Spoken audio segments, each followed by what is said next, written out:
እግዚአብሔር ይባረክ። ስሜ ሀና ማርቆስ ሜዲካል ላቦራቶሪ ቴክኒሻን አሁን ማለት ነው። ለእግዚአብሔር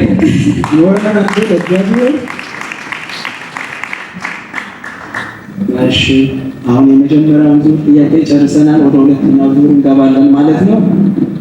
ሀና ከአንቺ ነው የሚጀምረው። ሁለተኛ ጥያቄ አጠቃላይ የግቢ ቆይታሽ ምን ይመስላል? 3 ዓመት ምን ይመስላል የሚል ጥያቄ ነው። እሱን ለእኛ ገለጻ ታደርጊያለሽ።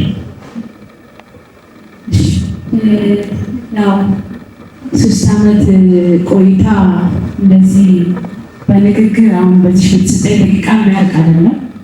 የክላስ ተማሪዎች አሉ እዚህ ምን ዲፕሎማ ተማሪ ብንሆንም የጤና ሳይንስ ትምህርት ቤት በራሱ ዲግሪ ነው ማለት ዲግሪ ልበል ከባድ ነው። ምን ልበላችሁ ዲግሪዎች ከኛ ልታከብሩ ስለሚችሉ ነው ያሉኝና ምናልባት ዲፕሎማ ጋር ቀለል ይላል ልትሉ ትችላላችሁ።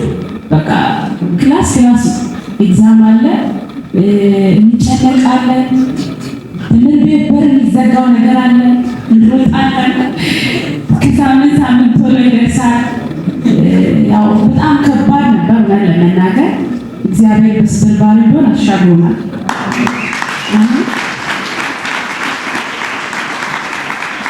አሁን እኛ ያለፍንበትን ስናወራ ካሳለፍንባቸው ችግሮች በላይ ያሳለፈን እግዚአብሔር የምንረሳ ነውር ነው።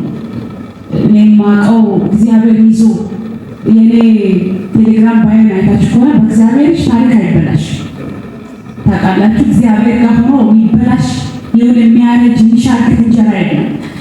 እግዚአብሔር ስለያዘው ነው ያለፍኩኝ ብዬ ነው የማስበውና በነበሩ ክላስ በሚገርማችሁ ሁኔታ የዚህ ፌሎ መንበር የሆነ ክላስ ላይ ሰነፍ ተማሪ ነው በእውነት እንብላችሁና እኔ ባለኩበት ክላስ እንደዚህ በጣም እንደዚህ የሚባላት ትወርቃለች የሚባላት ተማሪ አልነበርኩም። እግዚአብሔር ይመስገን። ለምን? እግዚአብሔር ስለረዳ እንደኛ። ሌላ ደግሞ ምንድነው ባለፍንበት በእያንዳንዱ መንገድ ጥሩ የሆነ መጥፎ የሆነ ነገር አሳልፈናል። ጥሩ የሆነ አስተማሪ አለ፣ ደግሞ ማይመች አስተማሪ አለና በዚያ ሁሉ መካከል እግዚአብሔር እንደፈቃዱ ዛሬ ያድሶናል። እግዚአብሔር ይባረክ። እኔ እግዚአብሔር እንደፈቃዱ ለኔ መልካም አድርጎልኝ ህልም እየመሰለኝ አሁን ራሱ ላይ የጨረስኩ አይመስለኝ የሆነ ነገር ሰኞ ሲነጋ ክላስ ሄድ ነው የሚመስለኝና እኔ አላውቅም። ተመራቂዎች አሁን ተመራቂ ስሜት እናንተ ጋር ካለ አላውቅም። እኔ የሆነ ክላስ ገና ብሄድ ክፍለ ጊዜ ሊወጣ ነው የሚመስለኝ አለቃዎች የሚደውሉልኝ ምናምንና እግዚአብሔር ረድቶናል። ክብር ለእግዚአብሔር ይሁን። አሜን።